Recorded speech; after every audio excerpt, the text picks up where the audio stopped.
Welcome to the Pentair third quarter 2025 earnings conference call. All participants will be in a listen-only mode.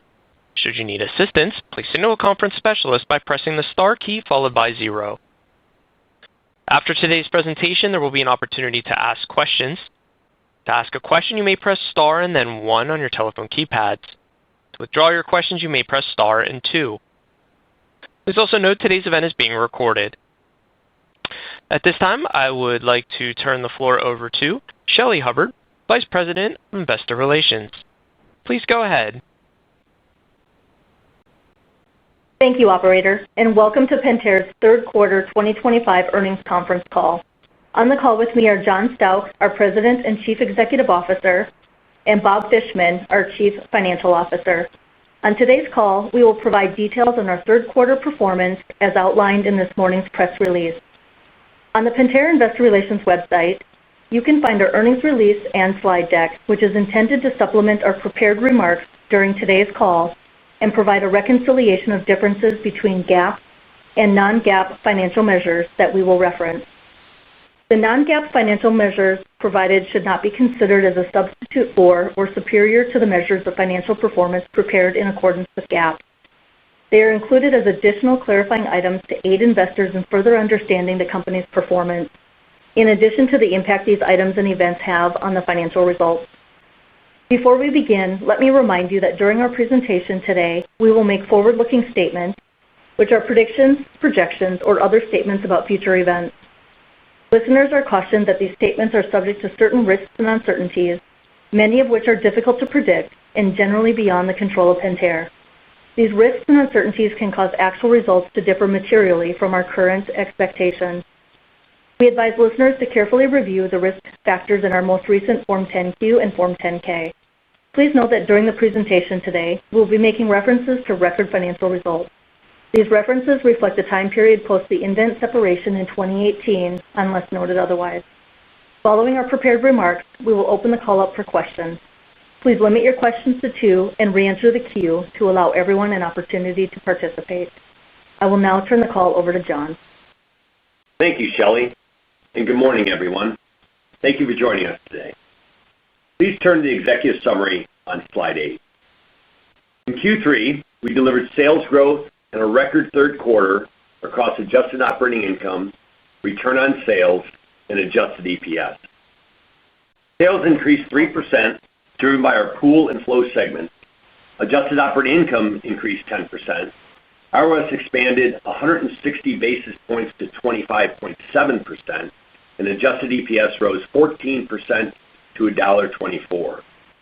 In September, we acquired Hydra-Stop, a leading specialty valve solutions provider for water infrastructure, for approximately $292 million in cash, or $242 million net of the anticipated $50 million of tax benefits. This acquisition enhances our commercial flow business with a strong financial profile and strategic fit. We're excited to welcome the Hydra-Stop team and their customers to Pentair.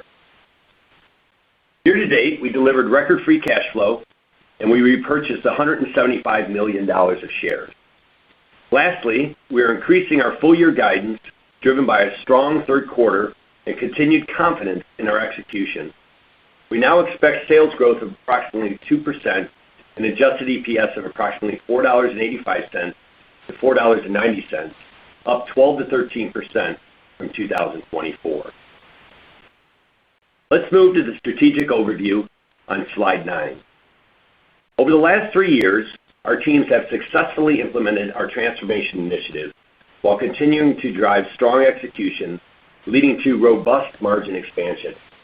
As we enter 2026, we feel confident that we've developed a flywheel that we expect will continue to drive efficiencies, opportunities, and profitability. Our 80/20 actions are well underway and show early signs of success in driving top-line growth. Our businesses are in various stages of implementation on this multi-year journey. We plan to share more insights with you on our 80/20 actions at an upcoming Investor Day in March. We continue to invest in focused growth initiatives where we see great opportunities to drive near-term and long-term growth. We are also investing in innovation through digital and product technology. In addition to investing for growth, Our strong financial discipline and free cash flow has enabled us to make strategic acquisitions that align well with our current businesses and provide a platform for growth. As a dividend aristocrat, we have raised our dividend for 49 consecutive years, and we will have continued to repurchase shares. Collectively, we believe this is a smart use of capital deployment to drive future sales and earnings growth. Let's turn to slide 10. We have delivered approximately $56 million in transformation savings year to date and are on track to reach approximately $80 million in 2025. I want to remind you that this performance is net of strategic growth investments and is in addition to the $174 million of net performance we drove in 2023 and 2024 combined. As I mentioned earlier, we believe transformation and 80/20 are creating a flywheel for continued sales growth and profitability. Let's turn to slide 11. There are several key themes that I wanted to share. We delivered another quarter of sales growth and double-digit earnings growth due to strong execution. We increased our full year 2025 guidance, driven by a strong Q3 and continued confidence in our strategy. We continue to build a foundation of optimal operational efficiency that we believe can be leveraged when volume returns to normal. We have a balanced water portfolio and a capital-light business model, with 75% of our business going through two-step distribution and roughly 75% of revenue representing replacement sales. And we have strong free cash flow, a solid balance sheet, and a balanced capital deployment strategy that we'll expect will accelerate earnings and ROIC.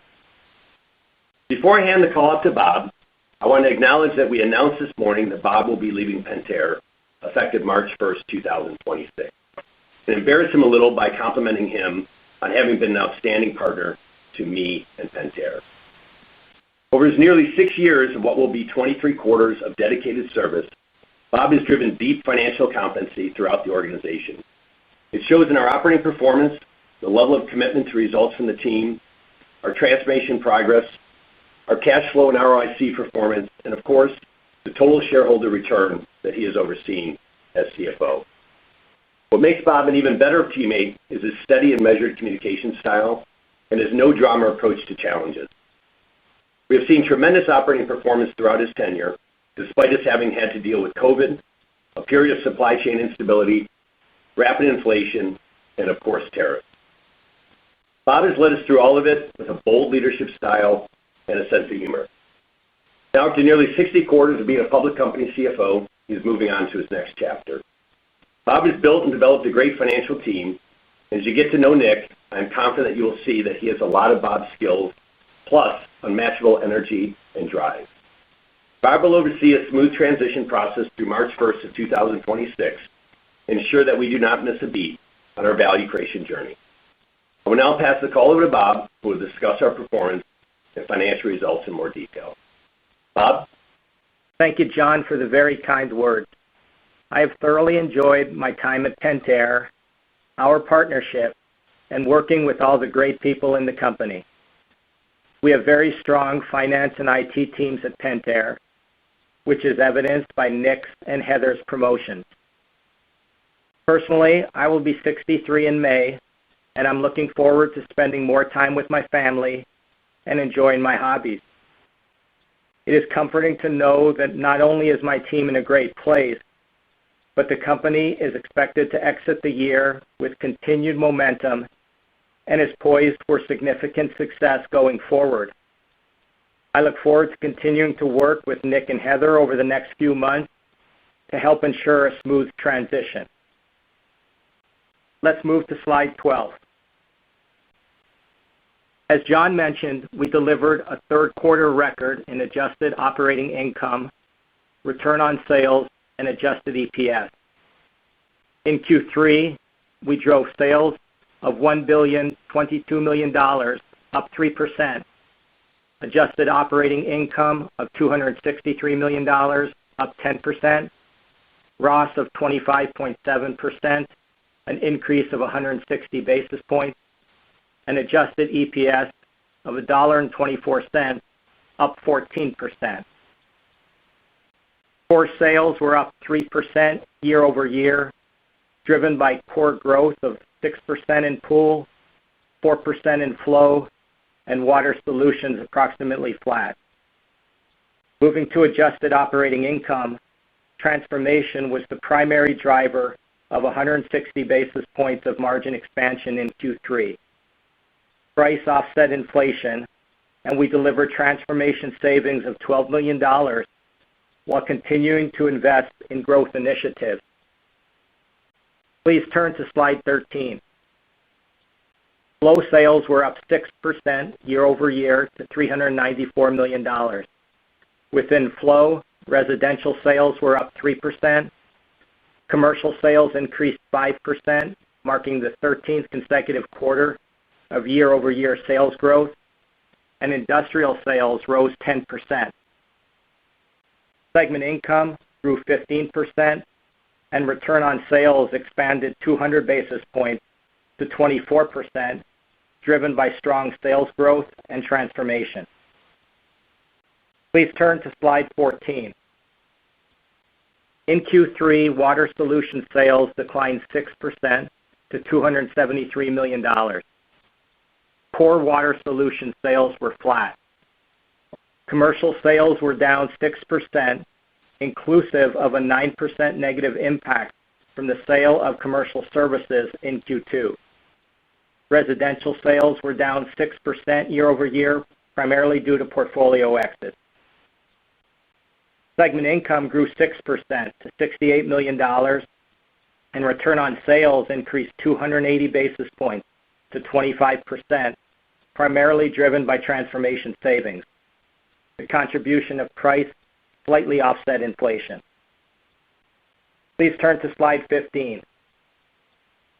In Q3, pool sales increased 7% to $354 million, driven by price, volume, and the Q4 2024 Gulfstream acquisition. Segment income was $116 million, up 3%. Return on sales decreased 120 basis points to approximately 33%. As a reminder, in Q3 2024, Ross reflected margin expansion of nearly 500 basis points, resulting in a challenging compare. In Q3 this year, we continue to invest in growth initiatives such as new products, sales plays, and digital solutions to drive higher top-line growth in future periods. We expect pool margins to expand in Q4 and for the full year as we continue to drive a balanced approach of top-line growth and continued Ross expansion in the future. Please turn to slide 16. We generated record free cash flow of $719 million year-to-date, up 14% year-over-year. Our balance sheet remains strong, and our return on invested capital increased to 16.7% from 15.2% a year ago. Our net debt leverage ratio is 1.3 times, down from 1.4 times a year ago. This includes our recent acquisition of Hydrostop for $292 million, with an estimated $50 million of future cash tax benefits. Year-to-date, we have repurchased $175 million of shares. Our significant free cash flow generation has enabled us to strategically deploy capital through debt paydown, dividends, share repurchases, and strategic acquisitions. We plan to remain disciplined with our capital and have additional flexibility to strategically allocate additional capital to areas with the highest shareholder return. Let's turn to our outlook on slide 17. For the full year, we are increasing our adjusted EPS guidance to approximately $4.85 to $4.90, which is up roughly 12% to 13% year-over-year. Also, for the full year, we are increasing our sales guidance to up approximately 2%. We expect Flow sales to be up low single digits, Water Solutions to be down mid-single digits, with core sales down approximately low single digits, and pool sales to be up approximately 7%. We expect adjusted operating income to increase approximately 9% to 10%. We continue to expect to drive approximately $80 million in transformation savings this year, net of investment. For the fourth quarter, we expect sales to be up approximately 3% to up 4%. We expect flow sales to be up approximately high single digits, which includes our Hydrostop acquisition of approximately $10 million of sales in the quarter at approximately 30% ROS. We anticipate Water Solutions sales to be down approximately mid-single digits, with core sales approximately flat, reflecting the commercial services sale in Q2.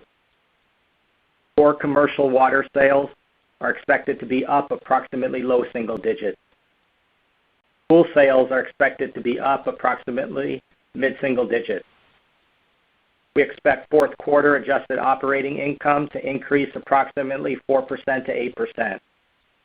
We're also introducing adjusted EPS guidance for the fourth quarter of approximately $1.11 to $1.16, up roughly 3% to 7%. Let's turn to slide 18. We continue to execute well and are offsetting the impact of tariffs through increased prices and other mitigation strategies. Our total 2025 tariff impact of approximately $75 million remains consistent with our outlook in Q2, but tariff uncertainty continues. Our 2025 guidance does not include further China and Mexico impacts, which could go into effect later this year. However, these are expected to be immaterial for this year. We expect to take mitigating actions as needed to offset these additional tariffs if they occur. We are very pleased with our performance in Q3 and year to date. Our teams have been hard at work to mitigate the impact of tariffs while continuing to focus on transformation and 80/20 and continuing to deliver strong results.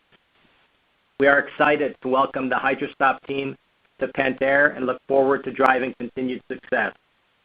We are in a solid financial position with a strong balance sheet and record free cash flow, which allows us to continue to invest to drive higher sales growth and profitability over the long term. I now would like to turn the call over to the operator for Q&A, after which John will have a few closing remarks. Operator, please open the line for questions. Thank you. Ladies and gentlemen, at this time we'll begin the question and answer session. To ask a question, you may press star and then 1 on your touchtone phones. If you are using a speakerphone, we do ask that you please pick up your handset prior to pressing the keys to ensure the best sound quality. To withdraw your questions, you may press star and 2. We do ask that you please limit yourselves to 2 questions. At this time, we will pause momentarily to assemble the roster.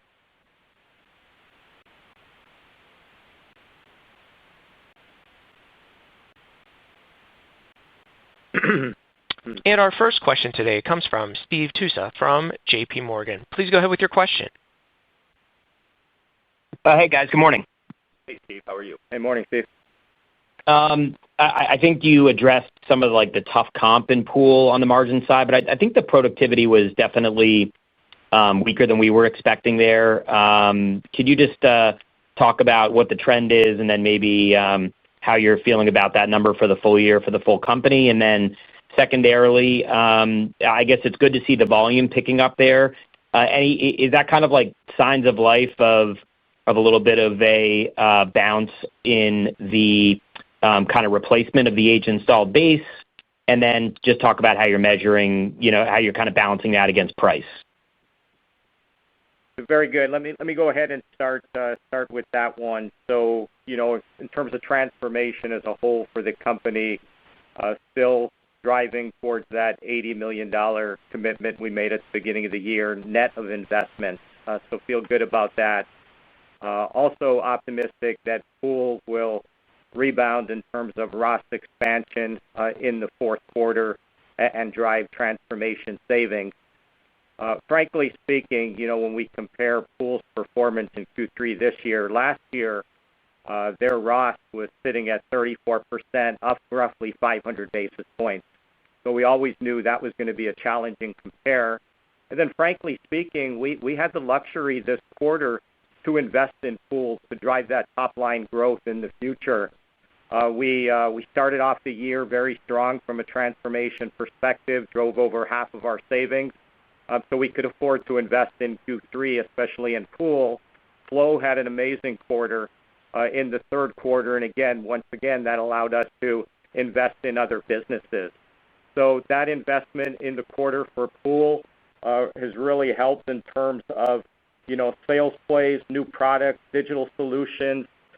For us, it's all about making the life of the dealers and the distributors easier by making those investments, creating an effortless pool experience for the end consumer, and then just driving a improved level of customer service. So we think it was money well spent. But again, from a Ross perspective, I expect pool will end the year, very strong. They'll be very close to that 34% Ross. And when you think about the journey pool's been on, 6 quarters in a row of strong top-line growth, and their Ross was 31% back in 2023. So to be approaching 34% this year, really an amazing trajectory for that business.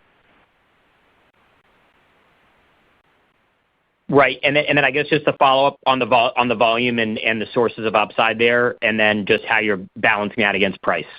Yeah, I would just say it felt like it was more predictable in Q3, Steve, and I think some of that is we're not seeing the levels of declines across the new pool builds, and we're also not seeing some of the same challenges that we were seeing in the aftermarket side on when the price first went into place. That some of that was consumer shock and looking at substitution. So it feels stable.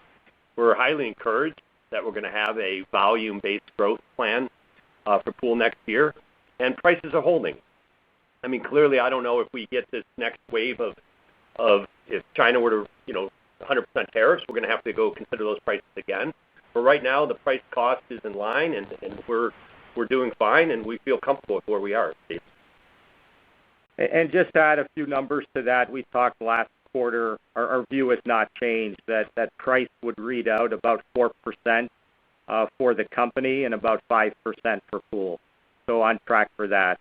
And when you think about our guide, Steve, up 7% this year for pool, think about 5% being price, 1 to 2% being the Gulfstream acquisition, and the market generally flat from a volume perspective. Our next question comes from Andy Kaplowitz from Citigroup. Please go ahead with your question. Good morning, everyone. Congrats, Bob. Thanks for all your help. Thank you, Andy. So you lowered your 25 year-over-year core water solutions growth, I think just a little bit down low single digits instead of flat. So as commercial growth continued to lag a bit for you, I think, Bob, you said it'll go to low single digit growth in Q4. And then any preliminary thoughts on 26 for the segment? Yeah, you're right, Andy. It was the only full-year guide we tweaked down a little bit in terms of core water solutions. You'll remember for Q3, we were saying commercial water solutions would be low to mid-single digits. That came in at low single digits, and we guided Q4 for core commercial water to be low single digits. So it's a little bit off where we like that business to be in kind of that low to mid-single digit range. But to me, it's reflective of the food service industry in general. That's the type of growth we're seeing. We're going to continue to drive optimization in that business from a bottom line perspective, but it is a slower market right now. Yeah, and Andy, I would just add to that. I think North America, we continue to do extremely well against the market backdrop, but we do have international sales, and we've seen some softness in 2025 from some of the sales into China, and we're still doing well despite that. And that'll level off as we look at next year, and I think we're encouraged by some of the recent volume trends that we're seeing in North America. Yeah, we did see in Q3 the ice business hit mid-single-digit growth, which was encouraging for us. And in North America filtration, we also hit our 18th consecutive quarter of growth. So that's been a very impressive run for them. It's helpful, guys. And then maybe you could give us an update on the 26% target in 26. It seems that you're still comfortable with that. As you know, transformation savings really hasn't slowed down now in 3 years, as you said. Is it reasonable to think that, at that March Investor Day, you could still talk about a significant transformation 80/20 funnel that lasts well past 26 and, drive margin higher? I know I'm asking for, cart before the horse, but There you go. Very comfortable with the 26. Let's start there. And very comfortable that when we come to Investor Day, we'll demonstrate a bundle that significantly improves from there. I think every time we have success, we find opportunities that we need to continue to look at. I think we've been reactionary a lot on the tariff mitigation, but now we have an opportunity to study those supply chains to be more opportunistic of how we can drive further savings. And one of the encouraging data points in Q3 is we finally got labor and overhead productivity. You need volume generally to get that labor and overhead productivity. So as we start to bring volume back, we're very comfortable that we'll start to expand margins from a volume contribution, which we haven't seen for some time here. Thanks, guys. Our next question comes from Deane Dray from RBC Capital Markets. Please go ahead with your question. Thank you. Good morning, everyone, and also add my congrats to Bob. Thank you, Dean. Thank you, Dean. Hey, can we just want to follow up on some of Andy's questions on the transformation? Just kind of, can you give us some context of where those savings are coming from, kind of what buckets, SG&A, and how much more is there to go there? Yeah, I'll go ahead and start. And, the transformation journey, 2 years ago, we drove 67 of savings. Last year, 107 million. This year, we're tracking 80, on the way to that 26% ROS. So really pleased with the transformation reading out. In the early years, it was primarily in that sourcing space where we were working on, wave 1, wave 2 of our overall material spend. What we're seeing now is much better balance across all 4 pillars of transformation. So we're doing a really nice job with value-based pricing in the pricing excellence work streams.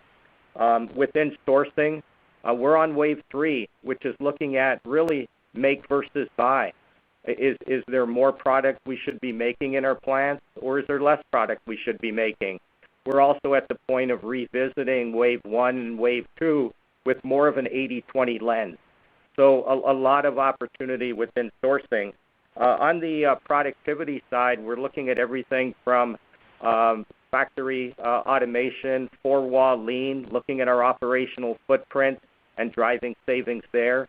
To John's point, we've set some pretty aggressive targets for each of our plants around labor and overhead, and we're starting to see that labor productivity start to read out.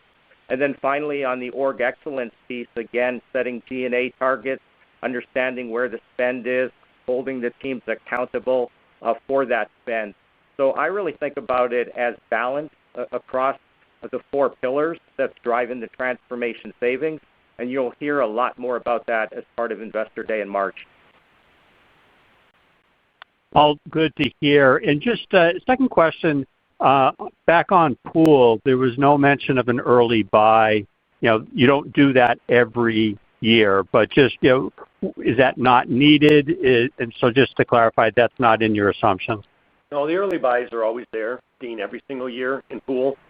We would say that it was a normal early buy season, and we're experiencing, that carries forward here. And as you know, that's the level load of factories, but there has been no abnormal efforts related to early buy. Yeah, we're seeing, again, a very typical early buy for the fourth quarter. Think about a quarter's worth of revenue with roughly 50% shipping in Q4 and 50% shipping in Q1. Very normal year is what we expect. Our next question comes from Damian Karas from UBS. Please go ahead with your question. Hey, good morning, everyone. Morning. I wanted to get in the weeds a little bit on the flow segment. So you got 3 points of price overall. Could you just talk about, was there much variation in that across residential and commercial versus industrial? And because that industrial solutions up 10% really stood out. So maybe you could just kind of talk about what you saw there. Yeah, again, we were really pleased with the performance of flow in the quarter to drive growth across resi, commercial, and industrial was excellent for us. We're seeing price reading out across all 3 of those businesses. We we've told the story around commercial before in terms of expanding who they sell to, and that's really paying off for that business. On the industrial side, just really pleased with both our food and beverage and sustainable gas businesses. Frankly speaking, those were easier compares. But as those businesses have improved their operational performance, we've allowed them to go after more top-line growth through standardized offerings, and that's really paying off. And then it's really nice to see the resi business starting to stabilize and even grow. And we had a good quarter in spray and specialty as well. Okay, that's really helpful. And John, I think I heard you say pool pricing kind of has been holding up. Could you guys just confirm that you didn't see any sequential decrease in pricing in the pool segment? Thank you. Well, I'm not going to address it sequentially because, I look at them year over year. We have two really busy seasons in pool, quarters in pool, and two softer ones. But, we would tell you that the price increases that we put in, we held, and we saw no challenges associated with it. But as a reminder, we didn't put the incremental one in that would have captured the concerns of the incremental bump in the China tariffs that were mentioned before. So we timed our price increases with what known information we had, and therefore we're very comfortable with the way that we approached it and implemented it. Yeah, again, feel good about pricing in pool. Read out about 5% this year. In terms of price in Q3 of this year, it is bumping up against a large price increase. So these changes that we show in our waterfalls are year on year, and last year Q3 was one of the larger price increases. So it had that compare to go up against.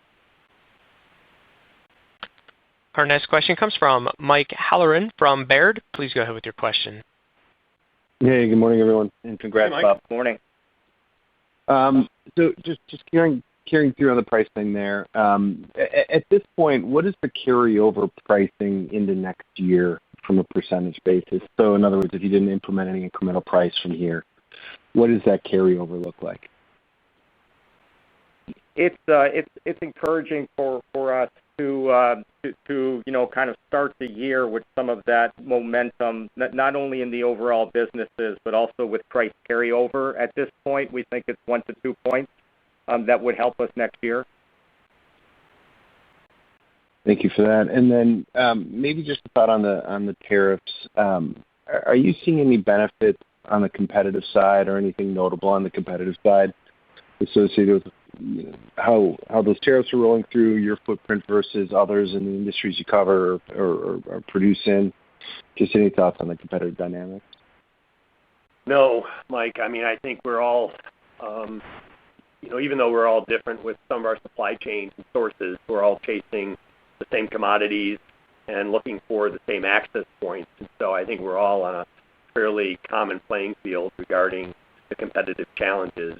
As a reminder, and we haven't in our particular slide, we've whittled down our China purchases to around really $100 million, inclusive of some tariffs that were there from the 2017 timeframe. So I don't, I think as we continue to evaluate the global landscape, I think all of us are seeking alternatives, but we're also looking for the clarity of where the best alternatives will be. And so I'm reasonably pleased that we've been able to implement what we've done to cover them today, and we're working very, very hard to have alternatives if further challenges arise. Our next question comes from Julian Mitchell from Barclays. Please go ahead with your question. Oh, yes. Hi, good morning, and thanks, Bob, for all the help. I guess my first question just around when we're thinking about the revenue outlook on organic sales for 2026, just sort of trying to understand the sort of entry rate into the new year. You talked about, I think, the sort of long-term algorithm of mid-single-digit growth on slide 5. And it looks like you're exiting this year in Q4 with maybe low single-digit organic sales in the guide. So just wondered sort of any initial impressions on that point. Without giving 2026 guidance at this early stage, I will make mention of the fact that we do feel like we have some tailwinds coming into 2026. So the businesses are performing well, and we have some top-line momentum in the back half that should carry forward into the new year. We've got the price carryover that we just talked about in the 1% to 2% range. We've got market recoveries that we're slowly starting to see from a relatively low starting point in many of our businesses. I'm also really pleased that the 80/20 focus on our Quad 1 customers and over-serving those customers is really beginning to read out. We'll have transformation momentum ending the year with a large funnel. So those are all positives for us as we look at 2026. We also, though, have to be cautious in terms of looking at potential headwinds. Tariffs still create uncertainty for us. Interest rates are remaining high. General sentiment with end consumers, whether it's home sales or eating out with the families. And so for us, we're cautious entering 2026. Our goal has always been to build a plan around lower top-line growth and really lean in on transformation. And then if markets do recover more than what we had planned, we'll capture that upside. That's the way we're thinking about 2026 at this early point. That's great. Thanks very much. And then just my follow-up would be around the operating margins. So it looks like the sort of guide for the fourth quarter implies, less than 100 basis points of operating margin expansion year on year. You've clearly done well above that year to date, and you have the pool business growing margins again in the fourth quarter. So just trying to understand, is that just kind of conservatism for the Q4 margin guide or any particular reinvestment effort underway or something like that in Q4 or something on price net of inflation that's a headwind? Thank you. I would say from a full-year ROS expansion story, again, extremely pleased. And even in the fourth quarter, we're seeing ROS expansion across the businesses. So pleased with what's built into the guide, but it does give us the opportunity to invest in the business as well to drive that balance going forward, the top-line growth with ROS expansion. Again, pleased with the Q4 guide, pleased with the ROS expansion story, and we end the year very strong. Our next question comes from Bryan Blair from Oppenheimer. Please go ahead with your question. Thanks. Good morning, everyone. Congrats, Bob. Hi, Brian. Bob, you had emphasized, I think it was in response to Damian's question, kind of the broadened focus and growth vectors of the flow business, and your team started to call that out publicly, as I recall, maybe a year ago. So extending reach a bit more into data center, institutional, municipal applications. Just wondering if you can speak to the traction to date, offer a little more detail on what that's meant to Flow's 2025 progression, how the funnel of opportunities looks into 2026, and then on the muni side, how Hydra-Stop factors into strategy. I'll go ahead and start there. Overall for us with Flow, the significant top-line growth, and again, we've guided Q4 for Flow to grow high single digits. I think about roughly half of that is core growth, the other half benefiting from FX and acquisition of Hydra-Stop. So the growth continues to be there. In commercial Flow, really pleased with their ability to sell to different types of customers, not necessarily, doubling down on any one particular set. If a data center opportunity comes up, we'll take advantage of it, but we're not putting all our eggs in one basket. We're more diversifying across that customer base to drive that growth. Yeah, I just add to it, we're looking to sell water supply, fire protection, and water disposal. And we look at all commercial building opportunities. And what's been really building the momentum is getting more specified across our key product offerings with our specifiers and the end markets that we serve. And we're building momentum, and that's allowing us to get more looks. And we've also improved operational efficiencies that have allowed us to outperform some of the competition in those spaces. I feel really good about the progress there and look forward to further capture of commercial building opportunities. Understood. That's encouraging. And in terms of Hydra-Stop, Bob, I believe you mentioned $10 million in contribution top line in Q4. I assume that's seasonally a bit muted. Should we assume $50 million at 30% ROS for 2026 as a baseline, or factor in any variance to those numbers? That would be a good number to use. Understood. Thank you. Our next question comes from Nathan Jones from Stifel. Please go ahead with your question. Good morning, everyone. Congratulations, Nathan. Bob. Congratulations, Bob. Nick's got big shoes to fill. I guess I'll start with a question on pool. You're obviously into the pre-buy season, and that gives you some visibility into what your customers are expecting in 2026.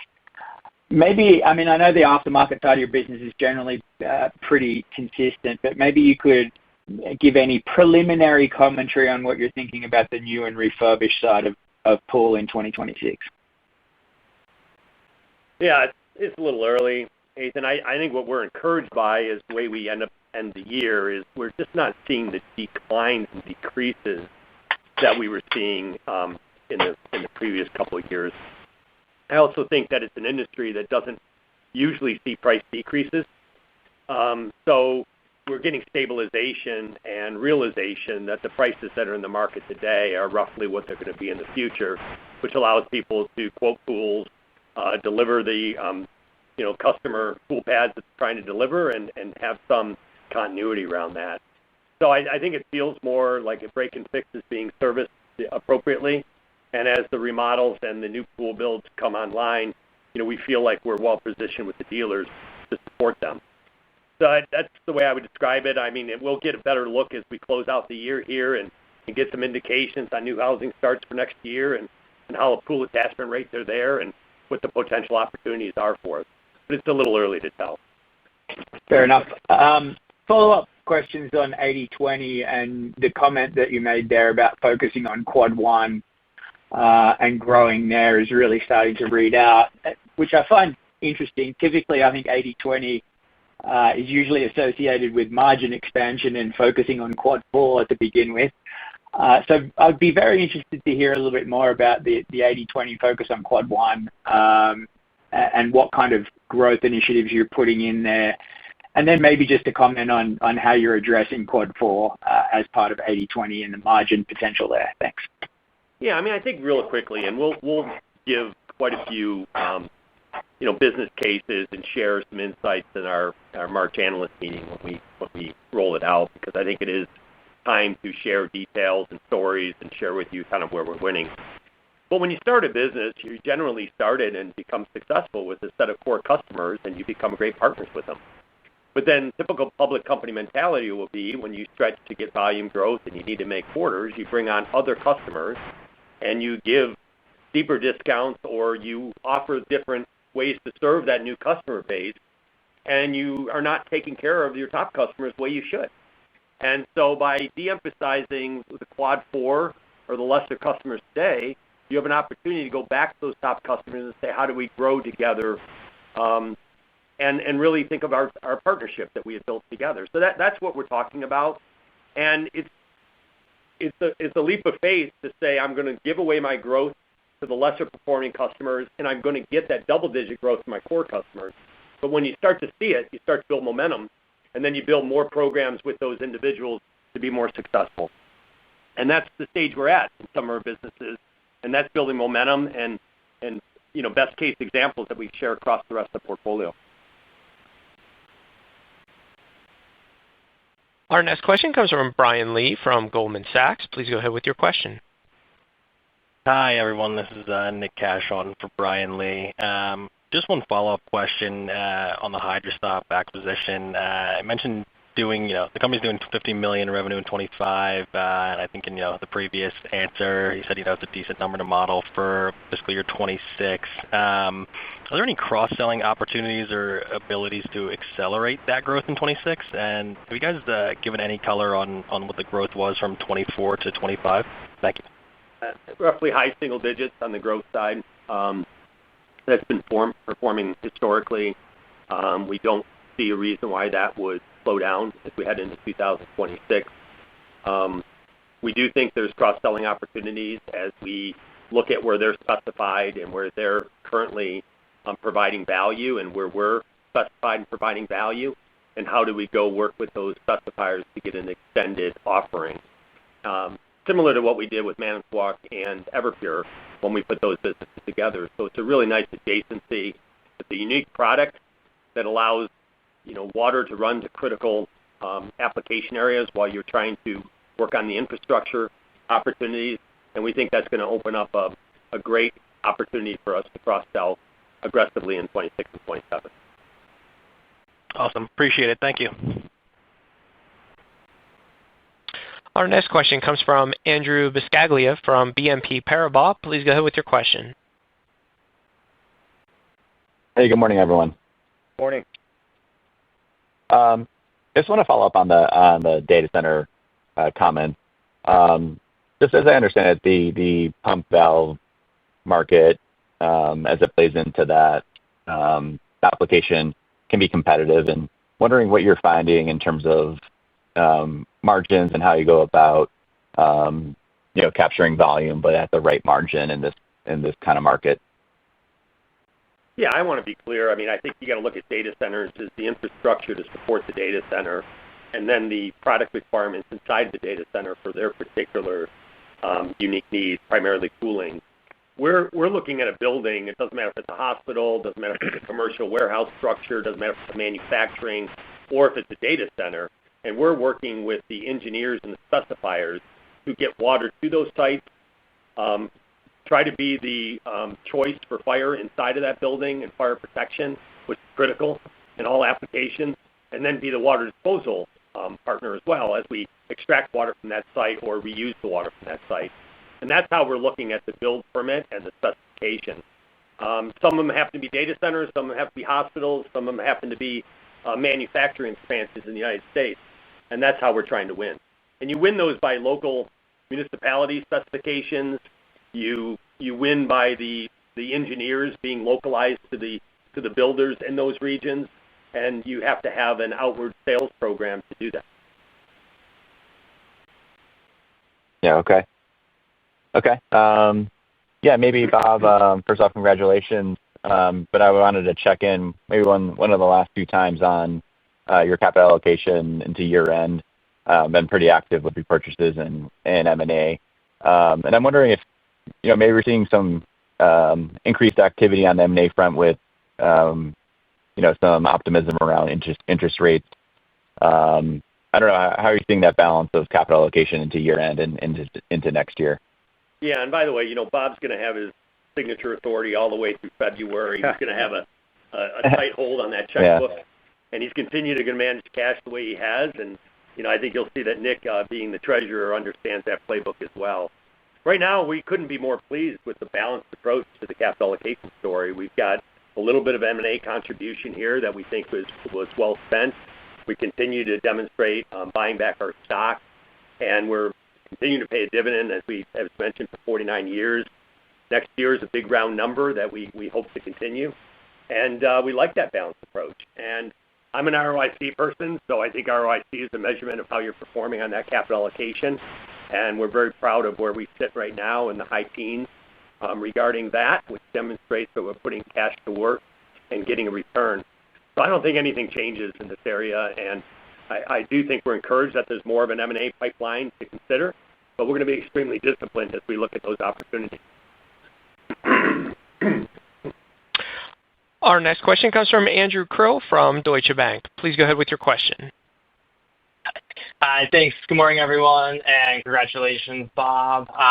Wanted to ask on the new elevated CIO role with Heather, and I think there's a little bit of a shift on focusing more on digital. can you just level set us on what % of sales right now you'd consider digital or digital enabled, and maybe any views on where this could go over time? Thanks. Yeah, I haven't ever quantified it that way. I do think that it is the time to consider how we're going to use artificial intelligence, how we're going to look at our enterprise product technology opportunities, how we're going to digitize factories, and how we're going to provide elite customer experiences. And I don't think you could do any of that without software that makes it easier for your customers to do business with you, and making sure that you have end-to-end usage of simple-to-use technology so that end consumers can work with the dealer partners to optimize those dealer routes, and we can help utilize our product to enable it. Obviously, Pool does most of its product offering through an intelligence offering, and we're encouraged with some of the progress that we've had in our industrial solutions business, which is where a lot of the growth is coming from, measured performance. And then ultimately, we're doing the same thing in ICE and the expansion there. Our businesses need to create end-to-end digital strategies, and we're going to work hard to do that.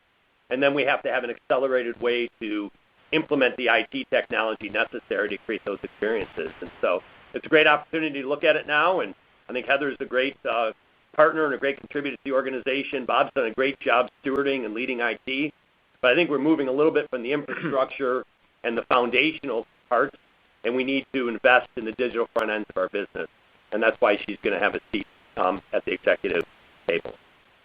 Yeah, I couldn't be more pleased for Heather. So often sitting in the executive leadership team meetings, I'm thinking to myself, boy, it would be nice for Heather to hear this firsthand as we try to make the lives easier for our distributors and our dealers. So I think this will allow faster decision making and also better decision making on that part. And while I am talking about my team, I am extremely proud. Earlier this year, we took a very strong corporate controller, Jennifer Hensley, and promoted her to Chief Accounting Officer. Heather now moves up to the executive leadership team, and Nick is more than ready to take on the CFO role with his strength in the industry overall and his industry knowledge, FP&A, and transformation in 80/20. So we're just in a really good place from that perspective. Okay, great to hear. And then the follow-up, could you comment a little on just inventory in the channel across your different segments, and just if you're seeing anything that seems a bit out of balance at this point? Thank you. No, not seeing anything unusual and out of balance. We really are at historical levels in almost all of our industries that we serve. So in good shape as we turn the page into 2026. Our next question comes from Nigel Coe from Wolfe Research. Please go ahead with your question. Oh, thanks. Good morning, everyone. And I know you covered a lot of ground here, so just maybe a few more clarifications. John, last quarter you mentioned price fatigue and a bit more repair activity amongst the contractors. Are you seeing any change in that? It certainly seems like that the price increases for next year seem to indicate that it seems like quite a healthy environment. So just wondering if you could maybe just touch on those points. Yeah, I mean, I just want to recognize and acknowledge that if you take a look at cumulative price increases over the last several years, you wouldn't have been here in 2023 and said the price is going to represent this much more of the cost of a product. I do think I'm proud of the fact that we've been able to capture that and expand margins and generally produce profit for share owners. But I think you got to start looking at through value propositions, dealer enablement, and consumer lenses, and say you got to make sure that your product still is the highest quality in the industry, that it has reliability, that matches that new price point, and that you're not having dealers come back with no dollar sales calls, right? They have to generate revenue from every sales call because the cost of inflation regarding wages and the cost of their routes. So we just have to, as an organization and team, continue to give the best value and make sure that our products are cutting edge from a technology standpoint, recognizing that things are a lot more expensive today than they used to be 3 years ago. That's the point I'm making. And, we got to have NPI lens on this. We've got to have innovation and we've got to make sure that our dealers are getting the best value from Pentair when they work with us. That's what I meant, Nigel. Okay. No, that's clear. And there's been a lot of price gone through, no question about that. And then my follow-on is for Bob. I want to throw in a couple of quick ones for you before you disappear into retirement. On page 12 on the profit bridge, there's $48 million from price volume, net M&A, and we know there's $37 million from price, which implies $11 million from other things for X price. I'm just wondering if there's a big mix contribution in that number. Just curious what gets us to $48 million. Yes, we had a good mix contribution. Yeah, I tell you what, when we get sales growth and volume, that tends to drive mix for us with all of the work that we're doing in Quad 1 to overserve those customers and focus on certain product lines. So that's a nice trend for us as we start to drive that top line growth. Mix has been benefiting. Our next question comes from Joe Giordano from TD Cowen. Please go ahead with your question. Hey, good morning, guys. Morning. We've been hearing, just given, kind of building on what Nigel was just talking about, just given the amount of price that's been put through over the last several years, we're hearing a little bit more about like dealers and installers kind of using some more foreign product and some like low-cost product, maybe from Asia, something like that. I'm just curious if you're seeing any of that and any color on that you have there. Short answer is yes. It's starting to emerge. Long answer is it's not going to be a huge impact in the short run, but we have to make sure that we're offering better value to our customers. We're innovating. We're building content in all of our channels, and we're making sure that we're offering superior quality and our brands stand for what we're positioning them to stand for. So it's a longer-term issue, and we have to be very cognizant that when markets are more stable from a volume perspective and price starts to be introduced, people are going to look for lower-cost alternatives, especially when supply chains are disrupted and there's other opportunities. So nothing unusual, but we have to acknowledge that these entrants are going to be here, and we've got to outperform them. Is it targeted to a specific type of application set or product type, or is it kind of pervasive? I would say right now you're looking at more commodity-based product, more lower end, something that's not intelligent or connected to technology. It's an easier substitution at that level. So like, for instance, in pool, you might see it on the lower end of the filter, right? So a filter is not doing the intelligence work. You might have other places that you're doing that water chemistry, and you're seeing it on lower end applications in filtration as well across the rest of our businesses. And we just have to be cognizant that our value promises and our efforts around what our brand is promising and our service levels and warranties are worth the difference in price.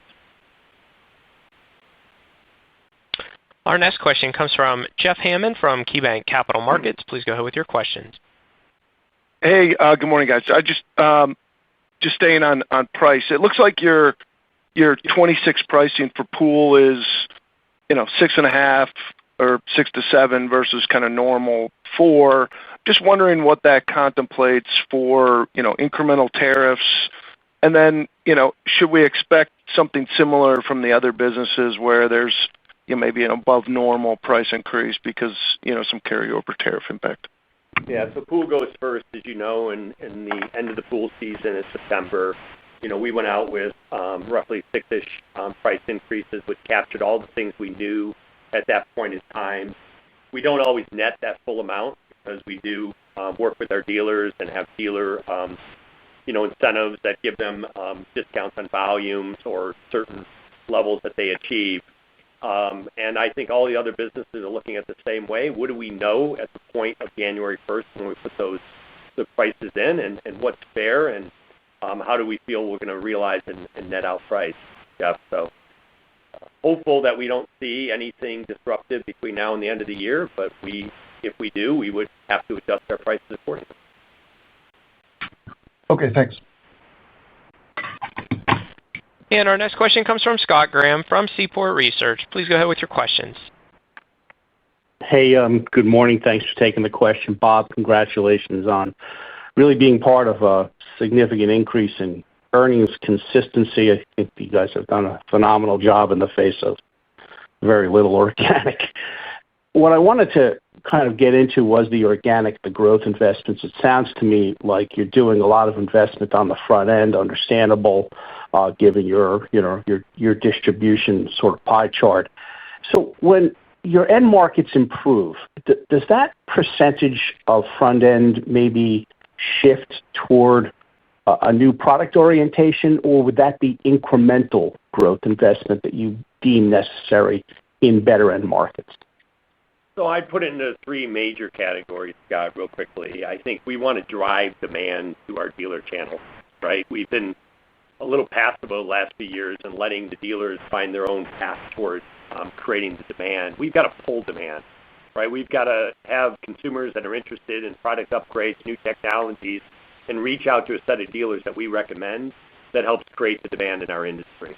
That'd be one area. Number two is the sales excellence. How do we cover the markets and the regions of the United States and the world more effectively, and how do we incentivize our sales team to sign up dealers and promote our value proposition? And then it's marketing efforts. How do we build the momentum around value propositions, around branding, et cetera? And all of that has a digital lens to it, and all of that has an increase in talent built to it. The fourth component would be technology, right? And making sure that we're investing in both innovative technology for today and innovative technology in the future. And across our great businesses, they're prioritized as Pool, CWS, which is our commercial water business, and basically C&I as the top three businesses. We want to hit the accelerator for organic growth and drive value in those three businesses. And that's what we're doing, Scott. Appreciate it. Thank you. Okay, thank you for joining the call today. In closing, I wanted to reiterate some key themes on slide 19. We delivered our 14th consecutive quarter of margin expansion and drove double-digit adjusted earnings growth as a result of solid execution and transformation. We increased our 2025 sales and adjusted EPS outlook and remain confident in our long-term strategy. We expect a long runway of productivity savings driven by transformation and 80/20. Our focused water strategy and strong execution continue to build a solid foundation with optimal operational efficiency, which we believe will drive long-term growth, profitability, and shareholder value. Lastly, we believe we are well-positioned to address opportunities from favorable secular trends in water with the right long-term strategy. We look forward to seeing you at our 2026 Investor Day in March. Thank you, everyone, and have a great day. Ladies and gentlemen, the conference has now concluded. We thank you for attending today's presentation. You may now disconnect your line.